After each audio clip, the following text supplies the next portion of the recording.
I've been trying YouTube for about 4 years of my life. As a matter of fact, this is not my only channel on YouTube. I have a faceless channel that I've been trying to build for 4 years, and then I have this one that I've been trying to build for about 16 months. And in 4 years of trying to build these channels, there are quite a number of mistakes that I've made that really has affected the kind of growth that I really wanted or I really want for my channel. And I've watched quite a couple of videos telling me the kind of mistakes to avoid. You must ensure that you have good video quality, you have good sound quality, you have good thumbnails, titles, and all of that. So I've seen quite a number of them. But what about those who keep to those rules? What about those of us whose video quality is actually very good and sound quality is not bad as well? What about those who are trying all of those yet their account is not doing well? What exactly is wrong? In this video, I'll be sharing with you 10 mistakes that I made, despite the fact that I try my best to keep to good video quality and sound quality and all of those yada. Why my channel is still suffering despite keeping to these rules? I'll be sharing with you 10 mistakes that I made in order for you to avoid it, especially if you're someone who really wants to do well and do big on YouTube. These are the mistakes that I've made decision in my heart that I will ensure as much as possible not to repeat this year as I try once again to grow my channel. So without further ado, let's dive right into the video. The first mistake that I made when it comes to YouTube is lack of proper planning. So many people don't talk about this enough. You need to structure your plan. You need to organize your thoughts. You need to organize your content. You need to have made a decision the kind of content you want to be creating and how you want to be posting it. Probably you want to be posting once a week. Pick a day in the week that you will consistently post, and if it's twice a week, ensure that you stick with the days that you have chosen. Lack of proper planning will actually cause your account a lot more harm than you envisage. Please don't dive into YouTube without this planning. Structure your videos, structure your content in the way that you would want it to be. Make it organized and engaging so that your audience will know what your channel stands for. The second mistake you should avoid is definitely ignoring trends. Stay informed with current trend and incorporate them into your content. Whenever there's a trend going on in your niche, try as much as possible to incorporate it into your content, because there's a way that it will up your video, it will make your video findable, because this is the trend that everyone is looking for.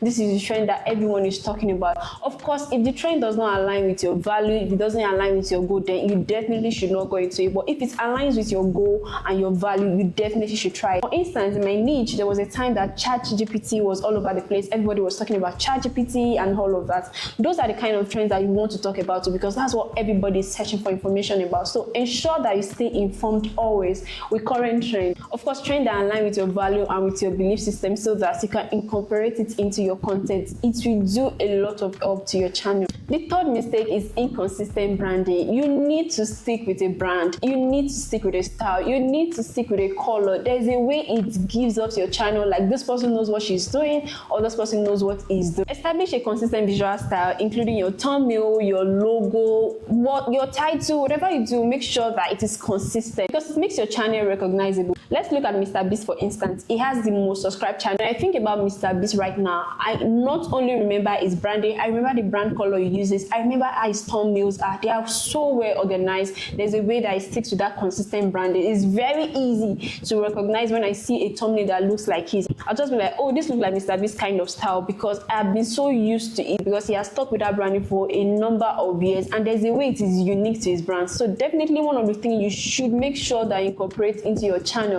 is consistent branding. It will go a long way in helping you and making your channel recognizable. The fourth mistake you should avoid is neglecting call to action. Oh my god, I really did not take so much attention to this.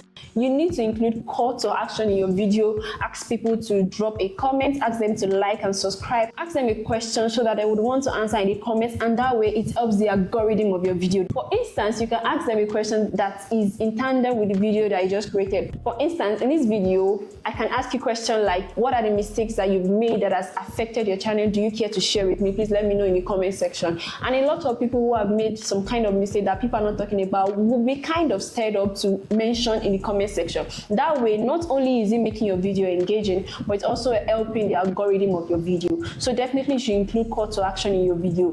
Try as much as possible to always do that, but make sure that you don't bore people with so many tasks to do. Fifth mistake to avoid is skipping video description. I am so guilty of this. I don't like writing for so long. I don't like writing so long description. So most of the time, whenever I want to upload my video, I just write write very short description and then I upload it. And I didn't know that it was affecting my channel until I started studying and I realized that not adding enough description actually affected my channel than I thought it would. Make sure you write description that accurately describe your video. You may take as much as 2 or 3 paragraphs, it doesn't matter, but make sure you write description that includes keyword that will make your video searchable. In case there's someone that is searching for that kind of content, it will be easy for your video to be at the top because you have included necessary keywords that will make it findable. Please don't skip this because it enhances your searchability, and not only that, it also enhances your viewers' understanding. The 6th mistake to avoid is inconsistent posting schedule. You need to sit down to decide which day of the week will be convenient for you to consistently post every week. Probably you want to be posting a video every week and you are going to stick with Fridays. Ensure you stick with it. Make sure you have a very consistent posting schedule. Of course, that is convenient for you. You may have other things that you're doing and not just creating content, so that is quite understandable. But make sure that you create a plan and a posting schedule that allows you to consistently post. Consistency is key on YouTube because lack of consistency will actually lead to a loss of audience interest. The 7th mistake to avoid is neglecting analytics. I know it can be quite tedious trying to analyze each of your video, trying to understand why it's not doing well, trying to understand where the audience are coming from, trying to understand their age group and all of that. I know it can be quite tedious, but try as much as possible to do that because it will make you understand your video. It will make you know if you should continue doing what you did in that video or maybe you should stop doing it and try something else. Analyze your video. It can be once in a week, it can be twice in a week, but analyze it as much as possible so that you understand which video is doing well and to not repeat the same mistake you make in that video, especially the one that are not doing well, and to repeat the same thing you did in the videos that are doing well. Do you understand? Analyzing your video will go a long way in helping your channel grow because it will help you refine your content strategy, and of course you will have more audience that way. The 8th mistake to avoid is underestimating thumbnail and title testing. See, there is nothing wrong with you changing your thumbnail as much time as possible. There's nothing wrong with you changing the title of your video as much time as possible. If you realize the video is not doing well, if you realize that something is wrong with the thumbnail and you really want to tweak it up, please try as much as possible to do that. I wasn't doing that because somebody helps me to create my YouTube thumbnail. I don't really know how to create design that much, so I always pay a guy to help me do my, to help me design my thumbnail. But then I realized that, it is expensive, so I can't be telling the guy to create about 2 or 3 thumbnails for a video. I felt like it's a lot of money that I'm not willing to let go, so I just create just one single thumbnail for a video, and whether it's doing well or not, I do not change it. So try as much as possible to do this. It will help you. Definitely, this is something I'm looking forward to incorporating this year because I don't want to leave my channel that way. If I see that a thumbnail is not doing well, if I feel like the video is not doing well because of thumbnail or title, I definitely will change it. I definitely will test it until I see the one that is doing well, and then I'll settle for it. The 9th mistake to avoid is something that has cost me more than I wanted, and that is posting your YouTube link frequently on other platforms. That means you are drawing audience from other platforms to your YouTube channel because YouTube will feel like those who are coming from other platforms are not audience that are stable on YouTube, so they will not be willing to show ads to those kind of people. For instance, this channel got monetized last year March, and I tried going through the monetization process by October last year, and I was approved, but just 4 days later my AdSense was permanently disabled because of invalid click, because a lot of people were clicking on my link were coming from other platforms. I used to post it on my Instagram, on my WhatsApp, so a lot of people were coming from those platforms, and I didn't know that YouTube do not really like that. So this channel is presently on probation. I have tried to appeal. The appeal did not work, and I may not be able to really post content on the channel again. If I try again, probably in the next 3 months, and I still don't get approved back,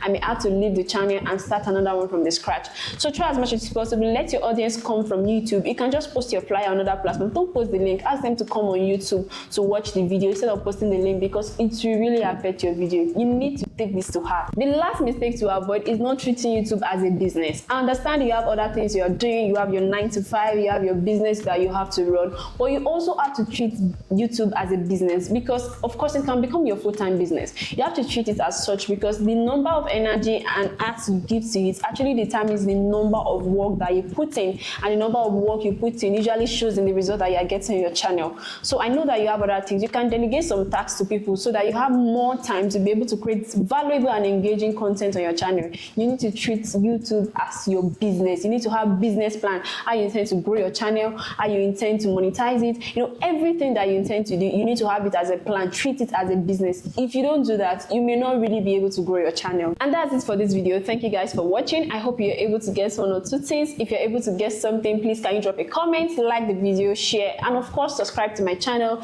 because I really look forward to giving you really valuable content this year, so you definitely should subscribe. Thank you very much, and as always, I will see you in my next one. Bye.